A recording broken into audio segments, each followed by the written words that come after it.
இன்றைக்கி நம்ம செய்ய போகிறது கொள்ளு பொடி தாங்க. இந்த கொள்ளு பொடி பார்த்திங்கன்னா உடல் எடை அதிகமாக இருக்கிறவங்களுக்கு இது வந்து கொழுப்பை கரைக்கிறதுக்காக ரொம்பவே உதவி செய்யுங்க. அது மட்டும் இல்லாமல் சளி பிடிச்சிருக்கு, இப்போ வந்து சீசன் சேஞ்ச் ஆகிடுச்சு இல்லையா, விண்டர் இப்போது வந்து குளிர்காலம் ஸ்டார்ட் ஆகிடுச்சு. இப்போ நிறைய பேர்த்துக்கு கிளைமேட் சேஞ்ச் ஆகிறனால சளி பிடிக்கும். அப்படி இருக்கிறவங்களுக்கு இந்த மாதிரி கொள்ளு போட்டு ரசம் வச்சு கொடுக்கும்போது உங்களுக்கு சளி தொந்தரவு சரியாகும். ரொம்பவே டேஸ்டியாக இருக்கும். வாங்க எப்படி செய்கிறதுன்னு பார்க்கலாம். கொள்ளு பொடி செய்ய தேவையானது வந்து பார்த்திங்கன்னா, கொள்ளு 1 கப்பு. கொள்ளு வந்து எந்த கப்பில் எடுக்கிறோமோ அதில் 3/4 கப்புக்கு உளுந்து. நான் வந்து கருப்பு உளுந்து எடுத்திருக்கேன், நீங்கள் வெள்ளை உளுந்து யூஸ் பண்ணிக்கலாம். பார்த்திங்கன்னா கடலைப்பருப்பு 1/4 கப், கடலைப்பருப்பு 2 ஸ்பூன் கொத்தமல்லி. இது பார்த்திங்கன்னா காஞ்ச மிளகாய், என்னோடய மிளகா காரமாக இருக்கும், அதனால் ஒரு 6 மிளகாய் எடுத்திருக்கேன். கருவேப்பிலை கொஞ்சம் காய வச்சு எடுத்து வச்சுருக்கோம். சீரகம், மிளகு, தேவையான அளவு சீரகம், மிளகு, தேவையான அளவு உப்பு வந்து கல் உப்பு எடுத்துருக்குங்க. உங்களுக்கு என்ன உப்பு வேணும் எடுத்துக்கலாம். கொஞ்சமாக பெருங்காயத்தூள், ஒரு 10 பல் பூண்டு இடித்து வச்சுருக்கோம். அவ்வளோதாங்க. இதை வச்சு தாங்க இன்றைக்கி செய்ய போகிறோம். ரொம்ப ஈஸி தான். எப்படி செய்கிறதுன்னு பார்க்கலாம். ஒரு வடசட்டி எடுத்து வச்சுக்கோங்க. கொள்ளு பார்த்திங்கன்னா நல்லா கழுகி சுத்தம் பண்ணி கொஞ்சம் வெயிலில் காய வச்சு நான் எடுத்து வச்சுருக்கேன். உங்களுக்கு வந்து நல்ல கொள்ளு கிடச்சிதுன்னா நீங்கள் வந்து சும்மா நல்லா க்ளீன் பண்ணிவிட்டு அதுக்கப்புறம் கூட வடசட்டியில் போட்டு வறுத்துக்கலாம். இது நல்லா வறுக்கணுங்க. கொள்ளு வந்து பார்த்திங்கன்னா நல்லா வறுபடணும். கொள்ளு வந்து வெடிக்கிற வரைக்கும் நல்லா வறுப்படணும். இது கொள்ளு வறுக்கும்போது நல்ல வாசனை வருங்க. கொள்ளு வந்து பார்த்திங்கன்னா ரொம்ப நல்ல உடம்பு இருக்கிறவங்களுக்கு கொழுப்பை கரைக்கிறதுக்காக இது ரொம்பவே யூஸ்ஃபுல்லாக இருக்குங்க. அது மட்டும் இல்லாமல் இப்போது சளி தொந்தரவு வந்து நிறைய பேத்துக்கு இருக்கும்.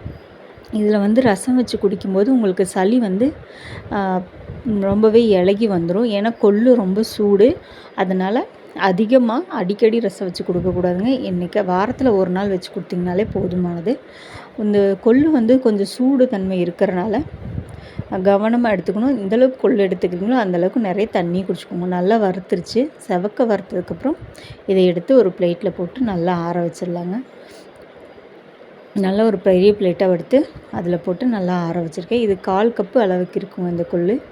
உங்களுக்கு எந்த அளவுக்கு வேணுமோ அந்த அளவுக்கு போட்டு கூட நீங்கள் அரைச்சிக்கலாம். 1 கப்பு கொள்ளுக்கு 3/4 கப் உளுந்து எடுத்திங்கன்னா உங்களுக்கு ரொம்பவே சரியாக இருக்கும். இது வந்து பார்த்திங்கன்னா ரொம்ப டேஸ்ட்டாகவும் இருக்கும். இட்லி, தோசை எது கூட வேணால் வச்சு சாப்பிட்டுக்கலாம். நீங்கள் வந்து சாதத்து கூட மட்டும் இல்லாமல் எது கூட வேணால் வச்சு சாப்பிட்டுக்கலாம். அடுத்தது பார்த்திங்கன்னா அதே வடசட்டியில் அடுத்ததாக கருப்புளுந்து போட்டுக்கலாம். கருப்புளுந்து ஏன் எடுத்துருக்கேன்னு, நான் உடச்ச கருப்புளுந்து போட்டிருக்கேன். நீங்கள் உங்களுக்கு முழு உளுந்து கிடச்சிதுன்னா உளுந்து கூட போட்டுக்கலாம். வெள்ளை உளுந்து கிடச்சாலும் வெள்ளை உளுந்து போட்டுக்கலாம். ஆனால் கருப்பு உளுந்து சாப்பிடும்போது நம்ம முதுகெலும்புகள் வந்து ரொம்பவே ஸ்ட்ரென்த்து வந்து போன் ஸ்ட்ரென்த்து வந்து ரொம்ப நல்லாயிருக்கும். அதுக்காக நான் கருப்பு உளுந்து போட்டிருக்கேன். உங்களுக்கு என்ன உளுந்து விருப்பமோ அது போட்டுக்கலாம். ஆனால் கருப்பு உளுந்து சேர்த்திக்கும்போது உங்களுக்கு ரொம்ப போன் ஹெல்த்துக்கு ரொம்ப நல்லது. இது வந்து நம்ம சேர்த்திக்கிறதில்ல. நம்ம வந்து இது கஷ்டமாக இருக்குது அப்படிங்கிறனால யூஸ் பண்ணாமல் விட்டுட்டோம். ஆனால் இது 2 உடம்புக்கு ரொம்ப நல்லது. கண்டிப்பாக கருப்பு உளுந்தை வச்சு மேக்ஸிமம் செய்ய ட்ரை பண்ணுங்கள். இது ரொம்ப டேஸ்ட்டாகவும் இருக்கும். டேஸ்ட்டும் அதிகப்படுத்தி கொடுக்கும் கருப்பு உளுந்து போடுங்க. உங்களுக்கு வெள்ளை உளுந்தை விட கருப்பு உளுந்தில் உங்களுக்கு டேஸ்ட்டு கொஞ்சம் நல்லாவே இருக்கும். இது வந்து ட்ரை பண்ணி பாருங்கள். இதையும் எடுத்து நல்லா வறுத்துருச்சு. செவக்க வறுக்கணுங்க. உளுந்து வறுக்கும்போது நல்லா வாசனை வரும். ஒரு அந்த ஒயிட் கலரில் இருக்கலாம் ஒரு ப்ரௌன் கலரில் சேஞ்ச் ஆகிற வரைக்கும் நல்லா வறுத்துக்கணுங்க. அப்போ தான் இது உங்களுக்கு வந்து டேஸ்ட்டு நல்லாயிருக்கும். நல்லா வறுபட்டுருச்சு. ஒன்று போல் வறுக்கணும். ஒரு இடத்துல ஒயிட்டாகவும் ஒரு இடத்துல ப்ரௌனாகவும் இருந்துச்சுன்னா உங்களுக்கு டேஸ்ட் வராது. பார்த்திங்கன்னா நல்லா வறுத்துருச்சு. உங்களுக்கு க்ளோஸில் வேணால் காட்டுறேன் நான். பார்த்திங்கன்னா நல்லா வறுபட்டுருச்சு. இப்போ இதை எடுத்து அதே இதில் போட்டு ஆற வச்சிடலாம். அடுத்ததாக பார்த்திங்கன்னா கடலைப்பருப்பு வந்து 1/4 கப் எடுத்துருக்குறோங்க. அதையும் நல்லா வறுக்கணும். பருப்பும் வந்து நல்லா வாசனை வரணும்.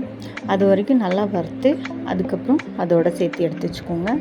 கடலைப்பருப்பு வாசனை வர வரைக்கும் நல்லா வறுக்கணுங்க. அது கடலைப்பருப்பு பார்த்திங்கன்னா கொஞ்சம் நச்சுன்னு தான் இருக்கும். அது வந்து அந்த கிறிஸ்பினஸ் வர வரைக்கும் வறுக்கணும். அப்போ தான் உங்களுக்கு அந்த ரொம்ப நாளைக்கு கெட்டு போகாமல் இருக்கும். இல்லாட்டி ஒரு மாதிரி பூச்சி பிடிச்சிருங்க. கடலைப்பருப்பு வந்து ரொம்ப சீக்கிரம் பூச்சி பிடிக்கக்கூடியது. அதனால் நல்லா வறுத்து போட்டுக்கோங்க. கடலைப்பருப்பு வறுக்கும்போது கொஞ்சம் நிதானமான தீயில வச்சு வறுத்துக்கோங்க. கடலைப்பருப்பு வறுபடுறதுக்கு கொஞ்சம் லேட் ஆகும். அதனால் கொஞ்சம் மெதுவாக நிதானமான தீயில வச்சு பொறுமையாக வறுத்து எடுத்துக்கோங்க.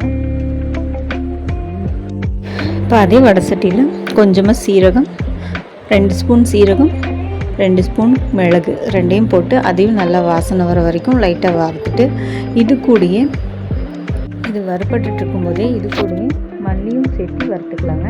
இப்போ 2 ஸ்பூன் மல்லி இதையும் சேர்த்து இது கூட நல்லா வறுத்து எடுத்துக்கோங்க. இது வறுக்கும்போது ரொம்ப ஸ்லோ ஃப்ளேமில் வச்சுக்கோங்க. ரொம்ப ஹை ஃப்ளேமில் வச்சிங்கன்னா சீரகம்லாம் தீஞ்சிடும். அதனால் ரொம்ப ஸ்லோ ஃப்ளேமில் வச்சு வறுத்து எடுத்துக்கோங்க. இது நல்லா வறுபட்டுருச்சுங்க. பார்த்திங்கனாலே தெரியும், ஒரு லைட் ப்ரௌன் கலர் வந்து கொஞ்சம் நல்லா மாறிடுச்சு. இப்போ இந்த ஸ்டேஜ் போதும். இதுக்கப்புறம் வறுத்தோன்னா தீஞ்சிரும். இதையும் எடுத்து அதோடு சேர்த்து நல்லா ஆற வச்சுக்கலாம். அடுத்ததாக பார்த்திங்கன்னா கருவேப்பிலை வந்து நல்லா கழுகி ஃபேன் காற்றுல காய வச்சு எடுத்துக்கோங்க. ரொம்ப வந்து வெயிலெல்லாம் காய வைக்க வேண்டியதில்லை. சும்மா லைட்டாக ஃபேன் காற்றுல காய வச்சா போதும். ஈரப்பதம் போனால் போதுங்க, அதுவே போதும். நல்லா வறுத்துருங்க. கருவேப்பிலை வந்து இந்த முருகல் ஆகணும். ஈரப்பதமெல்லாம் போய் உடையிற பதத்துக்கு வரணும். அந்த பதம் வந்துருச்சுன்னா நீங்கள் பார்த்திங்கன்னா இப்போ உடைச்சா உடையணும். இந்த பதம் வந்துச்சுன்னா போதும். இப்போ இதை எடுத்து அதில் போட்டுக்கலாம். அதை எடுத்து அதோடவே போட்டு அதையும் சேர்த்து நல்லா ஆற வச்சுக்கோங்க. இதுவும் நல்லா ஆறணும். இது அதுக்கப்புறமா வந்து வரமிளகாவை போட்டு நல்லா வறுத்து எடுத்துக்கலாம். வறுப்பிடும்போது உப்பையும் நீங்கள் சேர்த்துட்டிங்கன்னா உங்களுக்கு ரெண்டுமே ஒன்றா வறுப்பட்டுரும். நான் வந்து உப்பையும் இதோடவே சேர்த்து வறுக்க போகிறேன். நீங்களும் போடுறதுன்னா உப்பு இந்த ஸ்டேஜில் போட்டு, கல்லுப்பாக இருந்தால் இந்த ஸ்டேஜில் போட்டு நீங்கள் அதையும் ஒன்றா வறுத்துக்கலாம். வரமிளகா, உப்பு ரெண்டையும் நல்லா வறுத்து எடுத்துக்கணுங்க. உப்பில் இருக்கிற அந்த ஈரப்பதம் பார்த்திங்கன்னா இந்த ஸ்டேஜில் போடும்போது இப்படி வறுக்கும்போது அந்த ஈரப்பதம் போயிடும். அப்போ உங்களுக்கு வந்து உப்பு வந்து நல்ல ஒரு இதாக கிடைக்கும். அந்த மசாலாவோட ஈரத்தன்மை அதோடு ஒட்டாது.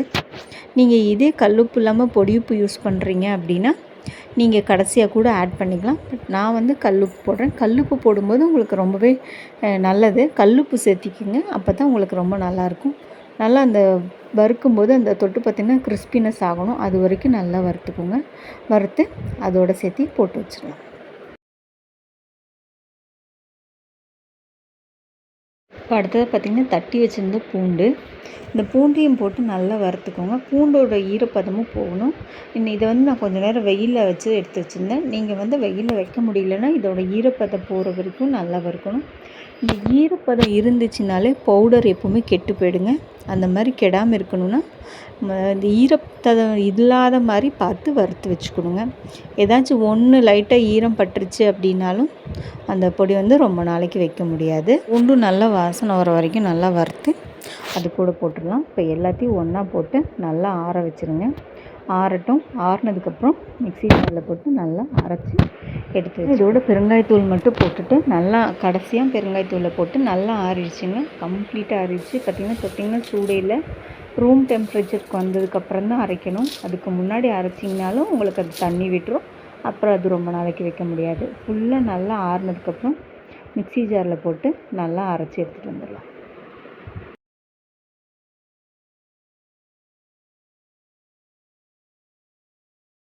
அரைச்ச உடனே நல்லா ஆற வச்சுருங்க.